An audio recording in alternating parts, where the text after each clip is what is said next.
이곳은 인도네시아의 수도 자카르타입니다. 심각한 지반 침하로 2019년 인도네시아는 수도를 옮기는 천도 계획을 발표합니다. 새로운 수도는 보르네오 섬의 동칼리만탄, 이름은 누산타라로 확정됐습니다. 2024년 내년에 공공기관 이전을 시작으로 수도를 옮길 예정이라고 하는데요. 새 수도가 될 곳은 우리나라의 세종시를 벤치마킹했다고 해 더욱 관심이 모였는데 그 이야기는 나중에 더 자세히 하기로 하고 자카르타 상황 먼저 볼게요. 자카르타는 전 세계에서 가장 빠르게 가라앉는 도시 중 하나로 꼽혔는데요. 특히 북부 자카르타의 상황이 심각합니다. 비가 오면 침수되는 건 물론 공장이었던 이곳은 이제 바닷물이 철렁입니다. 보수적으로 계산해보면 5cm에서 6cm 정도 평균 가라앉는 걸로 보이고 있고요. 아주 심한 곳은 15cm에서 20cm도 가라앉는다고 그래요. 이제 해수면 상승률까지 포함하면 30cm 정도로 가라앉는 것도 보이는데, 물이 넘어오지 못하게 방파제를 쌓았지만 계속 가라앉고 있어 이렇게 매번 새로 쌓고 있죠. 북부 자카르타는 10년 동안 2.5m나 가라앉았다고 하는데요. 이건 전 세계 해안가 대도시의 2배나 빠른 속도라서 이 속도라면 2050년에는 북부의 대부분이 침수될 거란 예측이 나옵니다. 자카르타가 이렇게까지 빠르게 가라앉는 이유, 바로 지하수 추출 때문인데요. 자카르타의 상수도 보급률, 그러니까 먹는 물을 공급하는 비율이 약 60%밖에 되지 않습니다.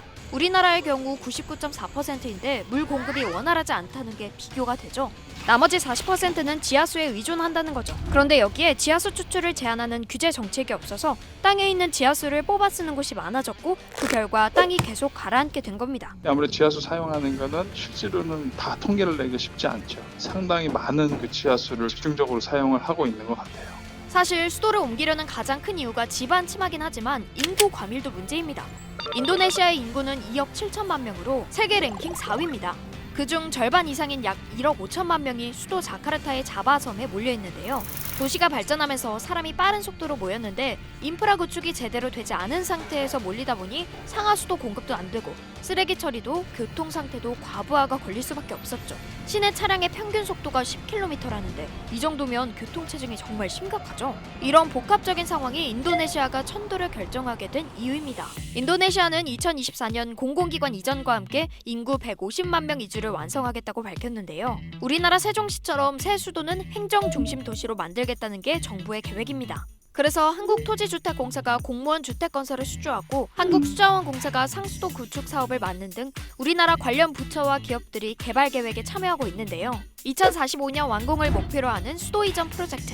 물론 우려의 시선도 있습니다. 우리는 신도시 개발할 때도 설계도가 나온 상태와 그런 것들을 다 법제화시켜서 진행을 했는데 아직까지 그 뉴산트라에 봤을 때는 우리나라 이제 세종시 그런 정도의 계획도 아직은 안 나와 있는 거 아닌가라는 생각이 들거든요. 특히 새 수도로 지정된 곳은 열대우림인데요. 여기에 도시를 과연 기간 안에도 할 수 있을지 의문을 제기하기도 하고요. 또 이곳은 오랑우탄 같은 다양한 멸종 위기종의 서식지라 자연과 공존하는 도시를 만들겠다 했지만 결국은 환경을 해칠 거라는 반발이 나오고 있죠. 오랫동안 거주해온 원주민을 위한 대책 또한 제대로 이루어지지 않고 있다는 비판도 끊이지 않고 있습니다. 현 수도에도 앞으로의 수도도 여러 문제가 복잡하게 얽혀있는 상황인데요. 2019년 세계경제포럼에서는 자카르타를 세계에서 가장 빠르게 침몰하는 도시 중 하나로 선정했고 2050년에는 북부 자카르타의 95%가 물속에 가라앉을 거라는 전망을 내놨습니다.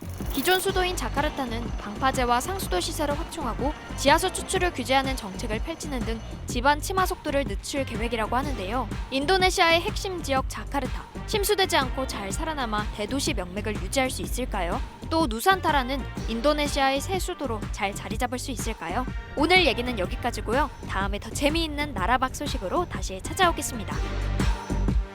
이 영상을 제작한 전예진입니다. 지금 구독 버튼을 누르면 매일 새로운 크랩 영상을 놓치지 않고 볼 수 있어요. 좋아요 버튼도 잊지 마세요.